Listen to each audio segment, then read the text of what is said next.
Font bouger la France, 19h-20h, les vraies voix citoyennes, Aurélie Gros, Stéphane Pellet. Bienvenue dans les vraies voix citoyennes. On parle de vraies voix qui font bouger la France, c'est pas bouger, qui bousculent la France. Le G500, Aurélie Gros et Stéphane Pellet, cofondateurs de cette ce beau mouvement citoyen. Bonsoir Aurélie Gros. Bonsoir à tous les deux. Bonsoir Stéphane Pellet. Bonsoir, ravi de vous retrouver. Le retour. He's back. En fait, il se fait désirer Stéphane Pellet. C'est ça, on aime bien ensuite Stéphane. Et la société a changé, Cécile, Philippe. Avant, c'était plutôt les femmes qui se faisaient désirer. Absolument, les choses changent. Vous me donnerez des tuyaux. Non, c'est trop compliqué pour vous, Philippe David. Allez, au sommaire de cette émission, en août, le gouvernement a annoncé une enveloppe de plus d'1 milliard d'euros pour revaloriser les soignants. Un système de santé français déjà fragilisé par le début de l'épidémie du Covid se trouve dans une situation critique. Vous l'avez entendu certainement, les professionnels de santé alertent sur la dégradation continue du système, marqué par un manque de personnel dans les hôpitaux surchargés, malgré les promesses et les réformes du gouvernement. On fera le point avec Amana Bouraba qui est avec nous, présidente fondatrice de l'association Rendre le soin aux soignants. Des signes inquiétants de souffrance psychique sont décelés pour près de 1,2 million d'adolescents sur les 14 millions que compte la France. La santé mentale des Français, en particulier chez les jeunes, reste affectée en 2023. Une situation qui perdure depuis septembre 2020 suite à la pandémie de Covid-19. Les urgences liées à des troubles de l'humeur, des pensées, des comportements suicidaires ont nettement augmenté en 2021 et 2022 et continuent à se maintenir à un niveau élevé avec une augmentation particulièrement notable chez les 18-24 ans d'après Santé publique France. Nos invités de l'association Lavita seront Jean-Pierre Rosenzweig, président, et Guy Benamozic, directeur de l'association. Et bienvenue dans les vraies voix citoyennes. Les vraies voix Sud Radio. Et Aurélie Gros, forcément, les Ségur de la santé, les annonces gouvernementales, enfin, plein de choses ont été proposées. Et aujourd'hui, c'était en août dernier, on parlait de plus d'1 milliard et demi, en tout cas de pratiquement 1,5 milliard d'aides du gouvernement. On en est où ? On en est où ? On remarque depuis la pandémie, les Français se sont rendus compte qu'en fin de compte, le système de santé était à bout de souffle, manque de matériel, personnel en grande souffrance, des problèmes dans les hôpitaux, des problèmes de désertification médicale sur nos territoires, même en Île-de-France, plus grand désert médical de France quand même. Et aujourd'hui, il y a des soignants qui sont mobilisés, il y a des associations qui sont mobilisées pour proposer des idées de terrain. Et on se pose toujours cette grande question, est-ce que, en fin de compte, la santé est la grande cause du quinquennat ? Est-ce que, enfin, on va se dire, voilà, la cause qu'il faut sauver ? Qu'est-ce qu'il faut sauver ? Comment on va refonder notre système de santé ? Et c'est pour ça qu'on est particulièrement heureux d'accueillir ce soir Amana Bouraba, qui a créé cette magnifique association et qui a sorti un livre justement avec des propositions, avec des témoignages de professionnels de tout corps de métier. Et on aimerait savoir où ça en est de toutes vos propositions pour rendre le soin aux soignants. Et merci en tout cas de venir nous apporter un éclairage qui est un éclairage en plus pas des moindres, puisque elle est dans la direction d'un hôpital, elle connaît vraiment très bien le sujet. Alors déjà c'est qu'on comprenne effectivement cette association, et ensuite si vous pouviez nous expliquer qu'est-ce que vous avez mis en place et d'où ça vient. Et forcément avec ce qui s'est passé dans le Covid, chacun il y a eu beaucoup de débrouilles, donc forcément il y a des choses qui sont ressorties de tous ces événements. Bien sûr. Merci pour l'invitation. Le livre Rendre le soin aux soignants et l'association Rendre le soin aux soignants trouve ses racines justement à l'époque de la Covid-19. À l'époque, c'était de récupérer à chaud en fait récupérer l'ambiance et justement cet aspect de débrouille des soignants, et en même temps de prendre à chaud aussi leurs sentiments. Et nombreux ont exprimé le fait qu'ils se sentaient abandonnés par le système. Et dans le même temps, et beaucoup l'ont repris, c'est qu'ils ont eu l'impression d'être un peu plus libres dans les actions, puisque l'administration a un peu pris du recul, puisqu'il fallait être opérationnel, il fallait être créatif, puisque les moyens étaient peu nombreux. On se souvient très bien, il manquait du matériel, les masques, des respirateurs. Et les informations des informations, une cacophonie, on va dire, au niveau des plus hautes fonctions de l'État, puisque au fond, on avait des informations qui étaient dissonantes étonnante avec ce que vivaient les soignants. Tout d'abord, les masques. On disait qu'on envoyait des masques sur le terrain, mais les soignants ne voyaient pas arriver ces masques. Et il y a une sorte de, si vous voulez, je vais appeler ça maladresse, mais je pense que nos gouvernants ont oublié que beaucoup dans la population ont tous une connaissance qui travaille dans les hôpitaux, famille, voisins, hôpitaux ou même soit infirmiers dans les cabinets médicaux. Et donc c'est vrai que cette dissonance-là a fait crisper, on va dire, les soignants dans la grande majorité. Et la machine en général. Oui. Et la machine, les citoyens également en premier lieu, qui étaient eux confinés et qui voyaient un peu ce spectacle et qui vivaient au compte-gouttes des informations du gouvernement et les réseaux d'information parallèles qui, eux, dévoilaient au fond l'incurie de la part du gouvernement. Alors, le livre Rendre le soin aux soignants, c'était justement de collecter ces témoignages. Et donc, Aurélie l'a souligné, ce sont des témoignages de soignants hospitaliers, mais aussi des médecins de ville, du monde du sanitaire, du médico-social, du handicap également. Mais on nous a dit que si on avait dû confiner tout le monde, c'est parce qu'on avait trop peu de lits d'hôpital et on a continué à enfermer des lits d'hôpitaux. Est-ce que vous pouvez nous expliquer la cohérence en cas de nouvelle pandémie? Parce qu'il y avait trop peu de lits, donc on enferme tout le monde, mais s'il y a une nouvelle pandémie, on en a encore fermé depuis. Désolé, je comprends pas. Alors, ce qui est dommage, c'est qu'au fond, on a eu une sorte d'effet projecteur concernant la Covid, mais les manques de lits est criant bien avant la Covid-19, puisque déjà, pendant les crises d'épidémie de grippe successives, on a des saturations en lits de réanimation. Pour les enfants. Pour les enfants, tout à fait. Donc, on avait effectivement seuls, soit les familles, les parents étaient confrontés au système, pouvaient le vivre, mais la situation, s'est aggravée, puisque la population, dans le même temps, elle vieillit. Donc, au fond, ces lits qui ont été supprimés pour des causes financières avec ce qu'on appelle le virage ambulatoire. On a décidé qu'au fond, on allait soigner les gens. Ils venaient le matin, ils repartaient le soir à la maison, donc ils sont pas hospitalisés, ils n'embolisent pas de lit. Ça, c'est un peu l'effet pervers du système, qui fait qu'en fait, on ne répond jamais aux moyens. C'est-à-dire qu'on atteint le moyen pour il y a 15 ans en arrière.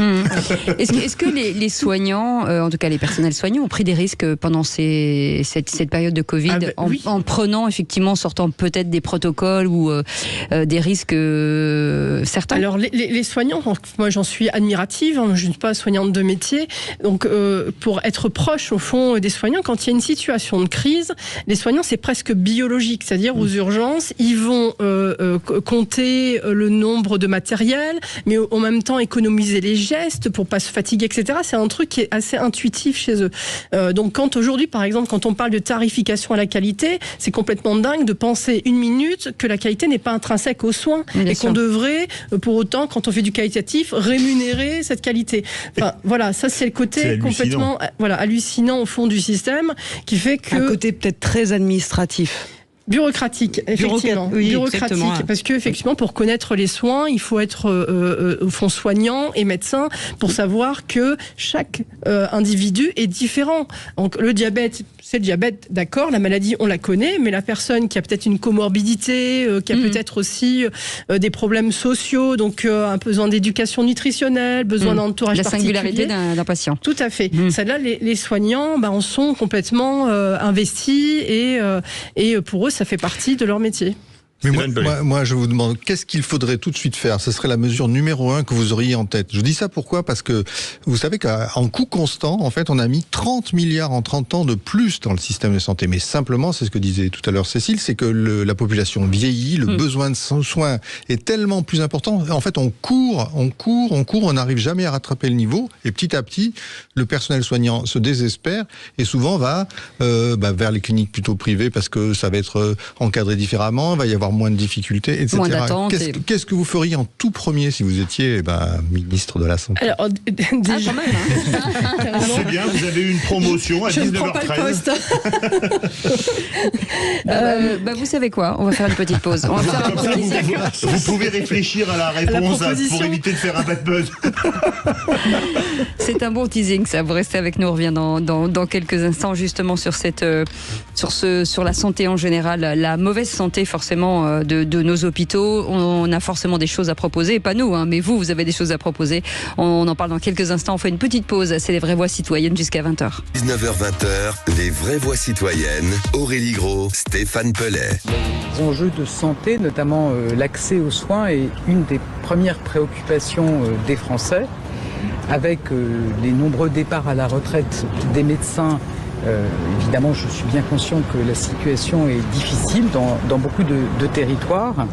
Et sans attendre les pleins effets de la levée du numerus clausus lors du précédent quinquennat, on doit agir.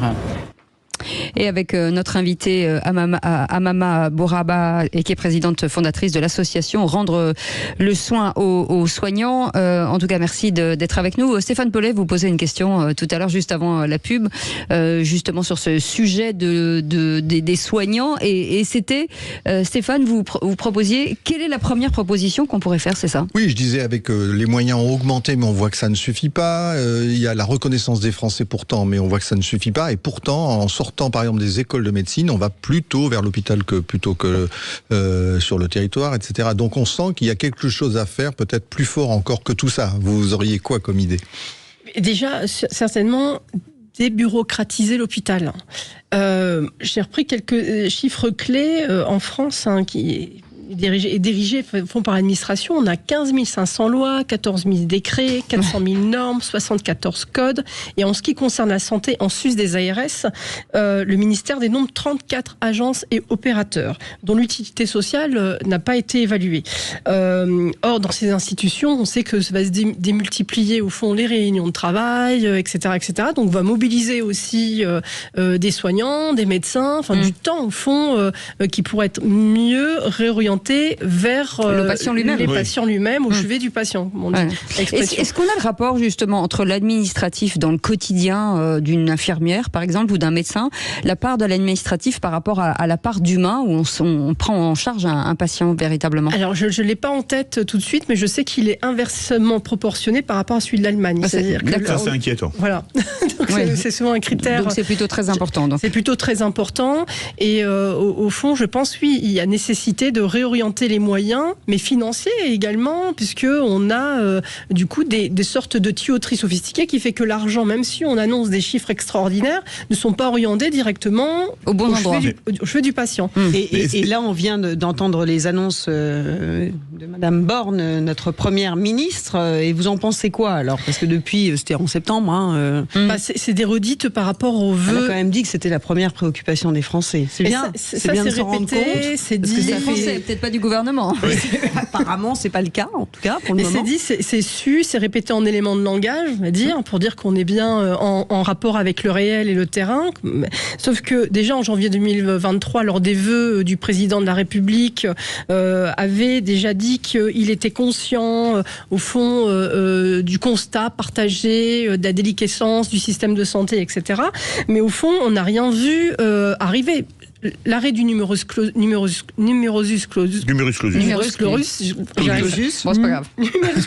voilà, va améliorer un peu la situation, mais pas avant 2030. Pas avant 2030. Donc aujourd'hui, le problème, c'est d'une part pas assez de médecins, mais certains fuient encore les hôpitaux, des soignants également. On sait que le gâchis humain et financier est très important, puisque un médecin, on met 10 ans pour le former, mais quand il part avec 5 ans, 10 ans, 12 ans, 20 ans d'expérience professionnelle, c'est un gâchis collectif. Et on voit qu'il y a aussi dans les écoles d'infirmières un grand nombre de personnes qui arrêtent, et qu'une infirmière sur 5 en France arrête sa profession. Donc c'est quand même inquiétant. Pour les infirmières, le problème, c'est pas qu'elles sont sous-payées pour travailler à l'hopital le jour, la nuit, le samedi, les dimanches, les jours fériés, etc. Est-ce qu'il n'y a pas un problème de rémunération aussi? Il y a la rémunération, même si le Ségur a fait un effort de réajustement, mais enfin c'est qu'un rattrapage de ces rémunérations. Franchement, un rattrapage au niveau de qualification, il n'est pas gigantesque. On est dans la basse, dans la fourchette basse de l'OCDE, malgré ce rattrapage. Mais il y a les propositions, il y a des propositions sur le temps long. On en a parlé, ces médecins qu'on va mettre 10 ans à former. voire 15, parce que après il faut la pratique sur le terrain. Et la version courte, c'est quoi? Qu'est-ce qu'il faudrait mettre en place dans les 6 mois à venir? Il faut dégager du temps des médecins, en dégageant du temps des soignants et en créant peut-être de nouveaux métiers qui vont aider les soignants dans des tâches logistiques, administratives. Ça peut être des intendants, des hôteliers, des logisticiens. Donc créer de nouveaux métiers qui accompagnent les soignants. Et des charges. Mais disons-le clairement, il y a eu un virage. Vous savez, vous avez parlé des technocrates, c'est la tarification à l'activité. De ce jour-là, vous savez qu'à l'époque, les hôpitaux étaient dirigés d'abord par des médecins. Oui. Les patrons des hôpitaux, c'était des médecins. À partir du moment où on a changé ce système, on a dit vous n'êtes pas capable de gérer, laissez-nous faire, et on a mis des administratifs à la tête des hôpitaux. Vous le savez, ce sont des directoires avec des administratifs. Or, en fait, il y a une chose que personne ne sait, mais l'essentiel du système de santé est financé par les entreprises et les salariés. Vous le savez, ça s'appelle la sécurité sociale. Absolument. Et le jour où on se dira qu'au lieu de laisser gérer ça par un ministère et ses agences régionales, même si ce sont des gens formidables mais qui veulent être partout en France, c'est-à-dire avec un système national, et où on ira vers une gestion par les usagers d'un côté et par les médecins de l'autre, vous verrez que le système changera. Voilà, Madame la Ministre, la proposition que je vous fais. Elle n'a pas encore... Donc, elle a accepté le poste. Mama Bouraba. Moi, je valide. 90% des gens dans les professions de santé disent que la création des ARS, ça a été une catastrophe. Est-ce de l'info, est-ce de l'intox? Millefeuille administratif. Oui. Alors, il y a un millefeuille administratif. Alors, tout n'est pas la faute au fond des ARS. Hein. Les ARS aussi ont un rôle, sont normalement là pour orchestrer, animer, coordonner. Sauf que au fond, le souci pour ces ARS, c'est qu'elles sont dépassées en fin de compte par les situations de terrain. Elles ne peuvent pas, au fond, parce que quand on prend au prorata de nombre de gens qui travaillent dans les délégations territoriales, qui parfois ont un portefeuille de 5 hôpitaux pour venir à 4 réunions par an dans l'hôpital, pour analyser le budget, pour vérifier si les budgets sont bien, enfin les montants sont bien partis dans les bons comptes, etc. C'est impossible au fond.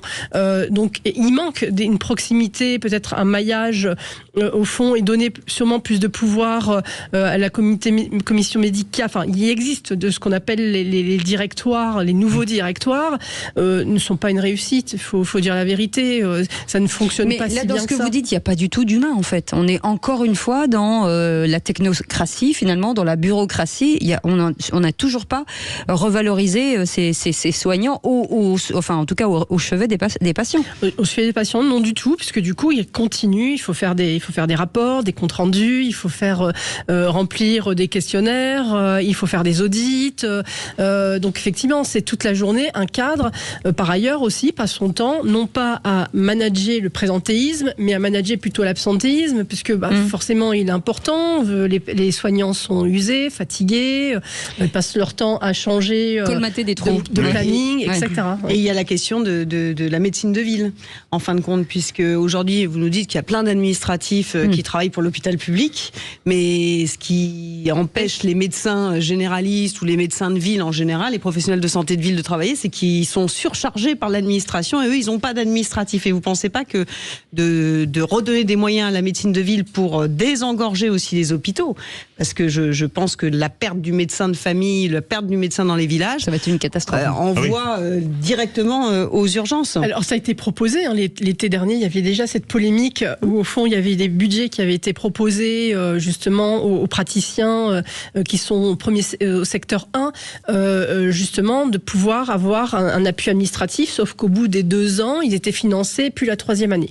Puisqu'on estime, c'est pareil à l'hôpital, hein, c'est-à-dire que quand il y a des nouveaux projets, l'ARS va financer les premières années et on estime que ce sont les recettes qui vont financer au fond. Non, c'est pas comme ça que ça il y a eu d'autres mesures aussi, même pendant le Covid, où ils ont rappelé les médecins généralistes à revenir travailler à la retraite. À côté de ça, ils leur envoyaient une lettre pour leur dire vous êtes trop vieux, donc il faut pas aller travailler. Et ils ont retiré une partie des charges. Et après, ils ont fait un rappel de cette partie qu'ils avaient retirée. Ils leur ont ponctionné 2 ans après. La bureaucratie vient toujours mettre son grain de sel dedans, ce qui fait que ça complique la machine.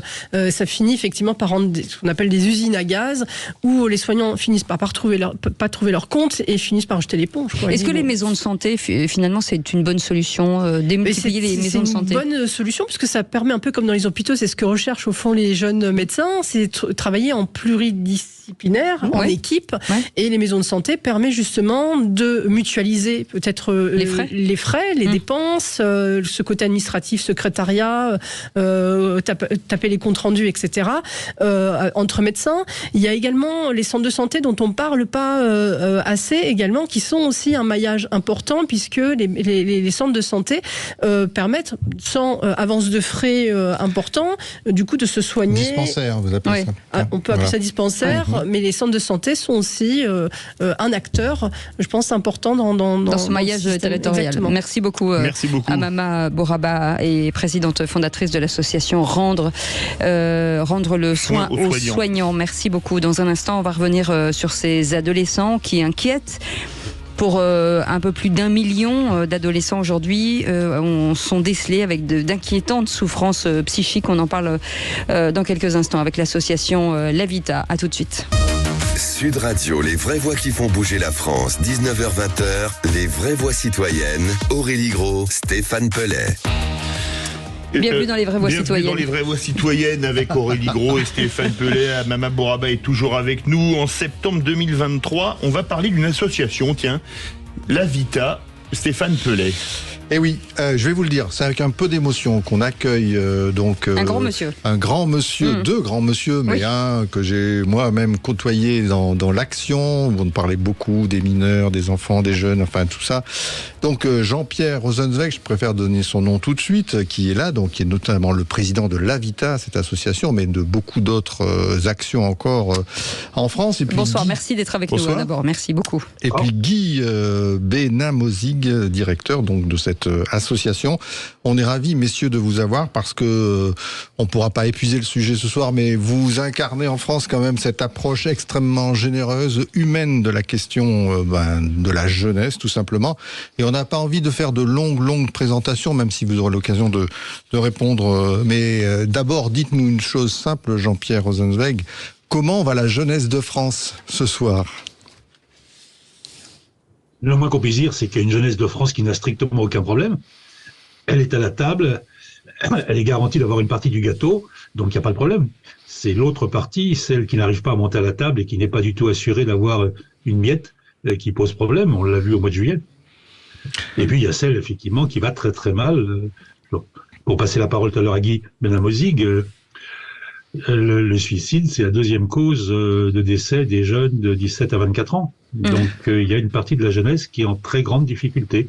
Et puis il y a les moments conjoncturels, vous en parliez tout à l'heure dans la première partie de l'émission, comme les périodes de confinement qui révèlent plus que d'autres des situations délicates où il y a des explosions, où il y a de la délinquance, où il y a toute une série de choses. Bref, pour répondre à votre question, la jeunesse n'existe pas, il faut parler des jeunesses. Tout à fait. Guy Benamozig, excusez-moi. Si on parle de chiffres pour qu'on comprenne bien, on disait en prélude, on parle de un peu plus d'1 million finalement de ces ados aujourd'hui. Quand je dis limite, c'est-à-dire que en fait ils sont un petit peu perdus et avec certains qui passent à l'acte forcément. Oui, bonsoir, merci en tous les cas de nous accueillir. Merci à vous. Jean-Pierre merci à vous. Et moi. Oui, il y a on sait naturellement qu'il y a des milliers de jeunes qui ne vont pas bien, qui sont en mal-être. Et c'est pourquoi, en fait, nous, avec cette association, nous avons présenté un dispositif qui existe en fait depuis 2015. Et alors c'est assez particulier parce que c'était avant le Covid. En fait, on était confrontés avec un groupe d'experts, de psychologues, de psychiatres à la réalité de ces jeunes qui ne vont pas bien. Et en fait, notre idée a été de proposer, parce que vous savez très bien que les CMP, CNPP sont saturés de demandes, et précisément pour travailler en complémentarité et puis pour présenter quelque chose en lien naturellement avec les services publics, nous avons donc mis en place ce dispositif. Le dispositif est très simple.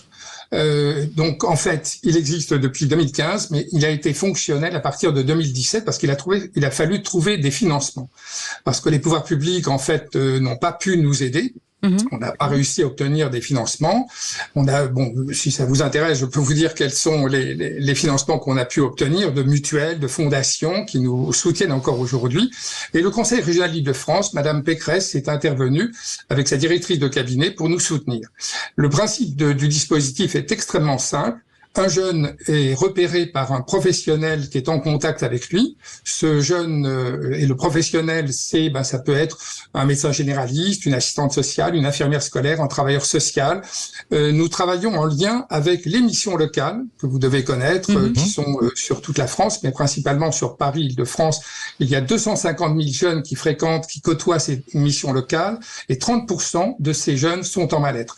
Donc nous avons des conventions de partenariat avec ces missions locales de Paris et d'Île-de-France. Nous travaillons avec la Fondation des apprentis d'Auteuil, là depuis 4 ans maintenant, qui nous oriente des jeunes, et avec l'ASE de Paris et d'Île-de-France, qui aussi nous oriente des jeunes. Le principe du dispositif est très simple. Donc, comme je vous disais tout à l'heure, un jeune est repéré, identifié par un professionnel qui voit que ce jeune a besoin d'un soutien psychologique et exprime une demande de soutien psychologique. Il va être orienté, en remplissant un formulaire, vers notre association, sur notre plateforme. On reçoit la demande très très vite, et en fait, en moins de 72 heures, nous prenons en charge ce jeune avec un soutien psychologique. Pour nous, ça a été extrêmement important, un accès gratuit pour ce jeune. Alors, quand je dis un accès gratuit, ça veut dire, pour le jeune, il est important qu'il puisse se permettre d'avoir un soutien psychologique gratuit. Ça, c'est vraiment essentiel.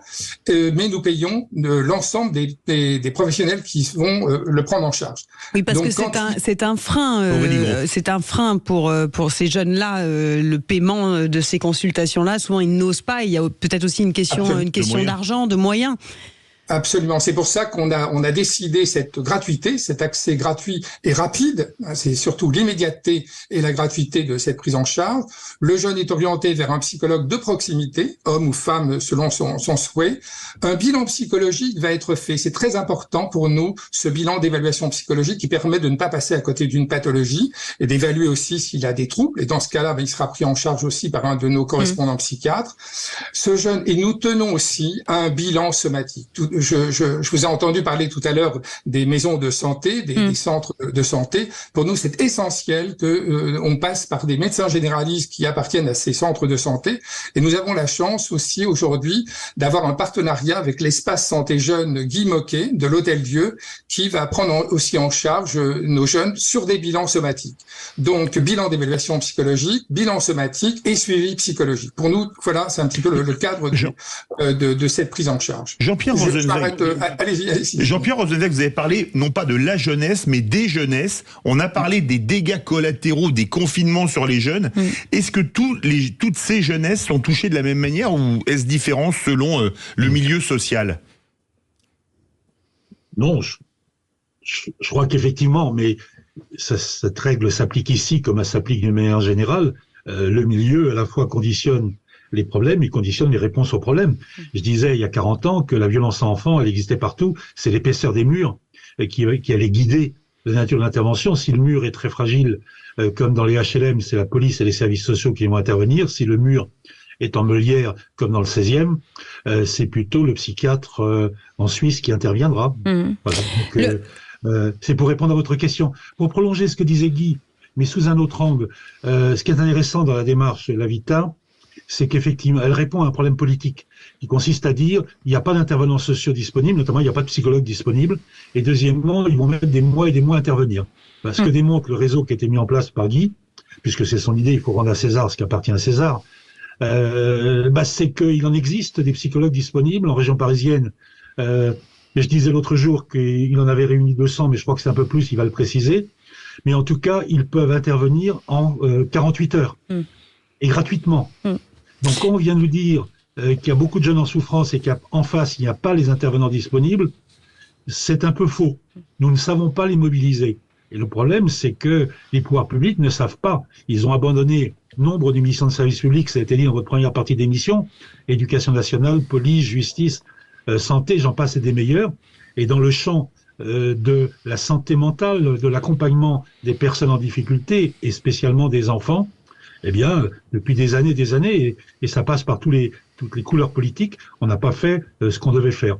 Et regardez ce qui se passe dans les familles, hein, qui implose, qui explose, avec la montée actuellement du nombre d'enfants qui sont accueillis par les services de l'aide sociale à l'enfance. C'est bien parce que à proximité des familles, quand la famille élargie ne peut pas fonctionner, il n'y a plus les services sociaux qui existaient jadis, la santé scolaire, le service social scolaire, la protection maternelle et infantile, la psychiatrie infantile, la pédiatrie, le service du handicap et maintenant même la prévention spécialisée. Tous ces services ont disparu.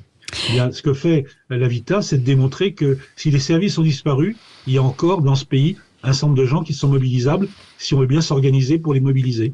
Eh ben, vous restez avec nous. Un petit détail, les financements, c'est qu'un petit détail. On fait une petite pause, on en reparlera dans quelques instants. L'association s'appelle La Vita.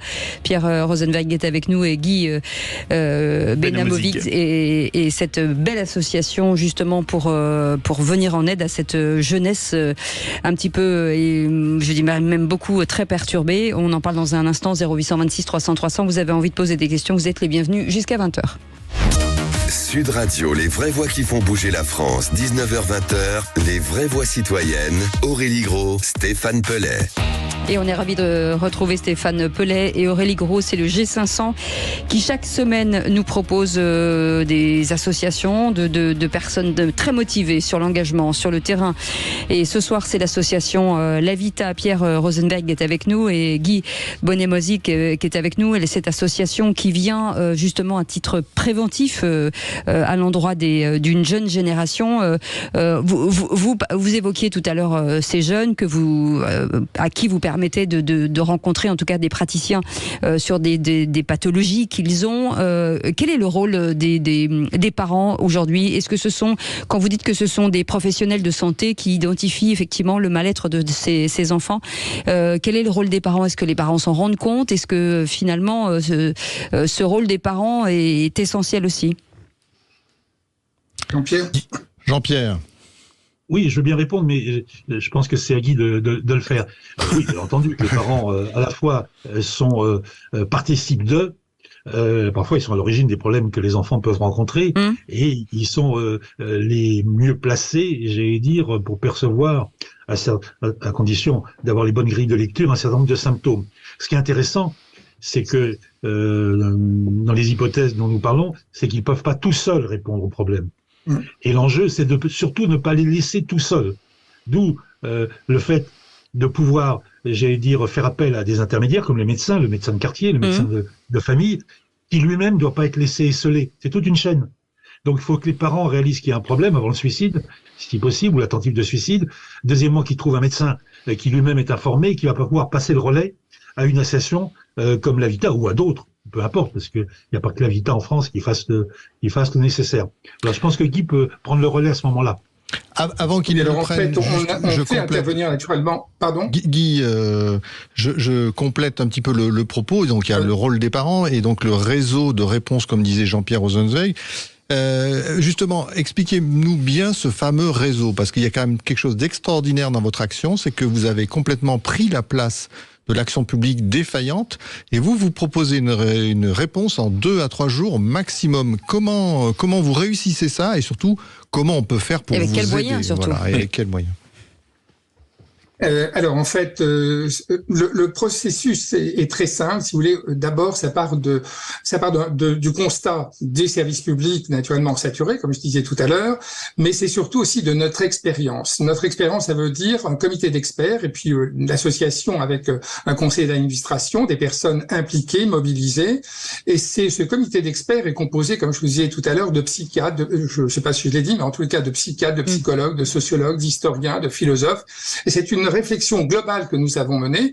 On est tous avec 20, 25, 30 ans d'expérience de terrain, donc des cliniciens de terrain, et nous sommes partis sur ce constat: comment pallier les défaillances et les carences et surtout les problèmes des saturations des services publics.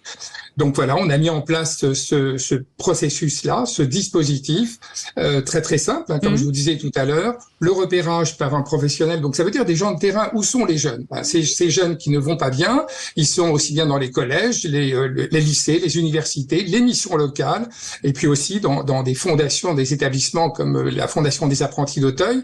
Et ce sont donc c'est un maillage avec l'ensemble de toutes ces institutions, comme je disais tout à l'heure, les missions locales, la Fondation des apprentis d'Auteuil et l'ASE. Là, en tous les cas, pour le moment, on est sur Paris-Île-de-France, mais on peut recevoir un jeune qui peut nous appeler ou un professionnel qui peut nous appeler de Lille, Marseille, Sevran, Rouen ou Strasbourg. Il sera pris en charge de la même manière. Alors, comment fait-on? Comme je vous disais tout à l'heure, il y a naturellement des difficultés des pouvoirs publics de nous financer. Alors, il est vrai que j'aimerais beaucoup que nous soyons reçus par Monsieur Rousseau, par le ministre de la Santé. Là, on serait ravis le message est passé. De pouvoir le rencontrer, comme aussi les responsables de l'ARS et de la CNAM. Ce sont vraiment les trois institutions qu'il faudrait naturellement rencontrer. Et actuellement, nous sommes sur 800. Actuellement, nous avons pris en charge 800 jeunes.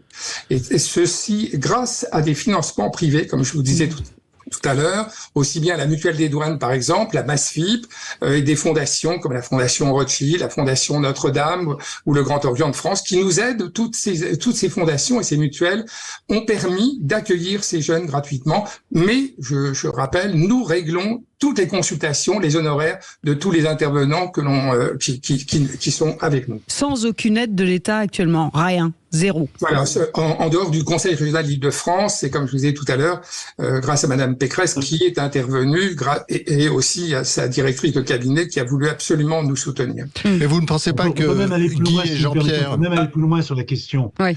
Jean-Pierre. Bien entendu, on n'est pas concurrentiel d'aucune manière des services publics. On souhaiterait même que le service public fasse son boulot pour qu'il n'y ait pas le secteur associatif qui pallie ces difficultés. Par ailleurs, nous restons à une échelle qui est tout à fait modeste. 800 situations, ça ne représente pas l'ensemble de la problématique des jeunes de France qui sont en souffrance. Mais c'est déjà pas mal. Ce qui est intéressant, et pour répondre à la question qui était posée, c'est comment un secteur, et ça répond à votre émission, comment un dispositif associatif de militants, avec des bouts de ficelle, arrive à faire mieux que les pouvoirs publics. Parce qu'il y a un dispositif public qui existe, il faut le dire. Guy le connaît bien mieux que moi, il pourrait vous l'expliquer. Il y a un dispositif public qui a été mis en place de mobilisation des psychologues, mais qui ne fonctionne pas. Peut-être ne fonctionne-t-il pas, mais c'est une hypothèse, parce que on n'a pas su rémunérer à la hauteur du travail qui est fourni, de la prestation qui est fournie, les psychologues. Le résultat concret de la manœuvre, c'est qu'ils préfèrent aller ailleurs. Nous les payons à au juste travail qu'ils fournissent, et nous le faisons grâce au soutien, effectivement, de tout ce secteur caritatif et militant qui nous soutient. Alors la question maintenant qui est posée, c'est comment passer de l'expérimentation qui est la nôtre à une politique générale. C'est ça la question qui est posée. Et nous n'y parvenons pas. Et comment vous aider alors? Il nous reste 1 minute 20. Comment vous aider? Guy Benamozig. Alors, comme je disais tout à l'heure, si on avait la chance de rencontrer les pouvoirs publics, puisque... Mais ça, c'est le rôle de Stéphane Pellet. Excusez-moi. Avec Aurélie Gros en renfort. Attendez, j'ai ma petite fille. Non, vous inquiétez pas, vous inquiétez pas. De garde aussi On est en famille, vous inquiétez pas. Place aux jeunes. Voilà, dans tous les cas, si les pouvoirs publics nous recevaient et puis pouvaient entendre notre combat, parce que je crois que si nous pouvons être soutenus aussi bien par les pouvoirs publics, mais aussi le privé, je crois que vous avez plus d'1 million d'auditeurs. Si chacun peut nous adresser 1 euro simplement, ça permettrait de prendre en charge 500 jeunes de plus. Et si je peux répondre à la question qui était... Si je peux répondre très vite à la question qui a été posée. Très vite. Oui. Comment on intervient? Dans les 48 heures, on engage un processus avec un bilantage, un bilan qui va être fait, bien évidemment, comme le disait Guy, psychiatrique et somatique. Mais d'entrée de jeu, il y aura 16 séances. 16 séances qui vont être mises en place dans les quelques mois qui vont suivre avant de passer le relais aux institutions publiques. Jean-Pierre Rosenzweig et Guy, est-ce qu'au moment de conclure, vous pouvez nous dire juste l'adresse du site internet et comment on peut signer la pétition pour être avec vous? Très court. Alors www.lavita.paris, qui est alors c'est Paris parce que nous avons la création de l'association, c'est fait sur Paris, mais comme je vous disais, on reçoit des jeunes de toute la France, et je fais la aussi pétition, la remarque, il faut savoir, conclure. les parents sont impliqués aussi. Pardon. Merci en tout cas. Question sur la pétition, elle est sur mesopinions.com. Nous ne sommes que 10 000 à appeler à une amélioration du dispositif de protection de l'enfance, quand 62 000 personnes ont demandé que les chiens de Mayotte soient mieux protégés. Donc on a encore une marge de manœuvre. Il y a 67 millions de Français qui manquent à l'appel. Merci beaucoup Guy Bella-Bozig et Jean-Pierre Rosenzweig. On se retrouve. Merci beaucoup Aurélie Gros et Stéphane Pellet. Madame Braba, on se retrouve demain 17h. Absolument, merci beaucoup. Merci en tout cas. à vous. Et on mettra tout sur notre site internet et bien entendu sur Twitter. Merci beaucoup. On se retrouve demain à 17h. Passez une très belle soirée. Merci à notre équipe formidable. Salut, à demain.